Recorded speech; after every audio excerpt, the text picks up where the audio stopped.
طلاق کا معاملہ بڑا اہم ہے۔ طلاق جب آدمی اپنی زبان سے نکال دیتا ہے یا لکھ دیتا ہے تو طلاق ہو جاتی ہے۔ جب بھی لفظ بولے گا طلاق یا لکھے گا تو طلاق ہو جائے گی، چاہے ایک دفعہ بولے، چاہے 2 دفعہ بولے، چاہے 3 دفعہ بولے، ایک طلاق ہوگی۔ اور دوسری طلاق کے لیے جب تک پہلے میاں بیوی کا رشتہ قائم نہیں ہو جاتا، مطلب ان کی صلح نہیں ہو جاتی، تب تک دوسری طلاق نہیں ہوتی۔ یعنی ایک دفعہ بندے نے طلاق دی ہے تب عورت کو طلاق ہو گئی ہے، اس کے بعد وہ دونوں آپس میں صلح کریں، میاں بیوی بن جائیں، پھر بندہ طلاق بولے گا تو دوسری طلاق ہوگی۔ اگر ان کی آپس میں صلح ہوتی ہی نہیں، ایک آج طلاق دی ہے، دوسرے دن پھر کہتا ہے میں طلاق دے رہا ہوں، تیسرے دن پھر لکھ دیتا ہے میں طلاق دے رہا ہوں، یا مہینے بعد طلاقیں بھیجتا رہتا ہے، تو یہ طلاق پر طلاق نہیں ہوتی۔ کہ طلاق کا مقصد ہوتا ہے نکاح والے رشتے کو ختم کرنا۔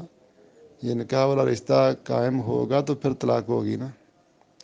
یہ بندہ جب طلاق بولتا ہے تو طلاق ہو جاتی ہے، اور ایک ہی طلاق ہوتی ہے، چاہے بندہ جتنی دفعہ مرضی بولے۔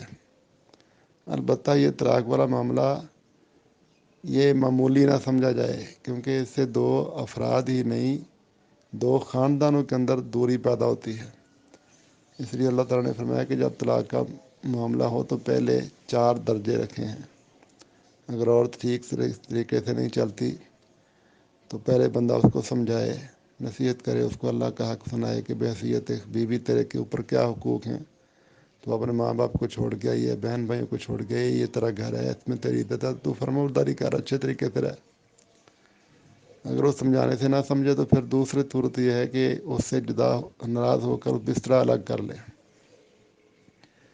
اس کو پھر بھی سمجھ نہ آئے، عقل نہ آئے، تو پھر تیسرا درجہ یہ ہے کہ اس کو چھوٹا موٹا مارے، لیکن اس کی ہڈی نہ توڑے اور اس کے چہرے پر نہ مارے، سزا دے اس کو۔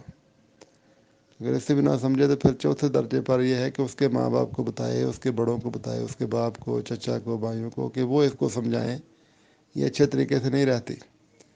اگر ان کے سمجھانے سے بھی نہ سمجھے تو پھر 5ویں نمبر پر طلاق ہے، جس کا طریقہ یہ ہے کہ جن دنوں میں عورت ہے سے پاک ہو، ان دنوں میں وہ 2 گواہ بنا کر کہے کہ میں اس سے میری زندگی اچھی نہیں گزر سکتی، تو میں ہر روز کی پریشانی کو ختم کرتا ہوں، میں اس کو ایک دفعہ طلاق دے کر فارغ کرے۔ اس کے بعد شریعت نے عدت رکھی ہے عورت کی۔ اگر بچہ پیدا ہونے والا نہیں تو اور ماہواری کا نظام ٹھیک ہے تو 3 ماہواری تک اس کی عدت ہے۔ اگر ماہواری کا نظام ٹھیک نہیں تو 3 مہینے تک عدت ہے، اور اگر بچہ پیدا ہونے والا ہے تو بچے کے پیدا ہونے تک عدت ہے۔ یہ عدت کا دورانیہ عورت اسی خاوند کے گھر میں گزارے گی جس نے طلاق دی ہوئی ہے، وہ اس کو رہائش بھی دے گا، اس کا خرچہ بھی دے گا۔ یہ اللہ نے اس لیے رکھا ہے کہ ہو سکتا ہے کہ ان کے دلوں میں نرمی آ جائے، عورت نرم ہو جائے، سوچے کہ میں غلط کر رہی تھی، اب میں کہاں جاؤں گی، میری عزت تو یہیں ہے، وہ اپنی اصلاح کر لے، مرد بھی سوچ لے تو کوئی صلح کی شکل نکل آئے۔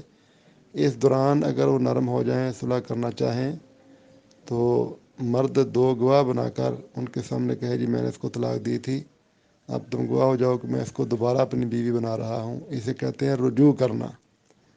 اس طرح رجوع ہو جاتا ہے، وہ میاں بیوی بن جاتے ہیں، کوئی جرمانہ، کوئی کفارہ وغیرہ نہیں ہوتا، لیکن گواہ بن جاتے ہیں۔ اور اگر یہ اس دورانیے میں، عدت کے دورانیے میں صلح نہیں کرتے، نرم نہیں ہوتے، اپنی اپنی ضد پر کھڑے رہتے ہیں، تو جو ہی عدت ختم ہوگی، اب یہ عورت اس کے گھر میں نہیں رہ سکتی، یہ فوراً اپنے ماں باپ کے پاس چلی جائے گی، یہ بالکل الگ تھلگ ہو جائیں گے، وہ کہیں اور شادی کر لے، اس کو بالکل اجازت ہے، یہ دوسری اور تیسری طلاق کی ضرورت ہی پیش نہیں آتی،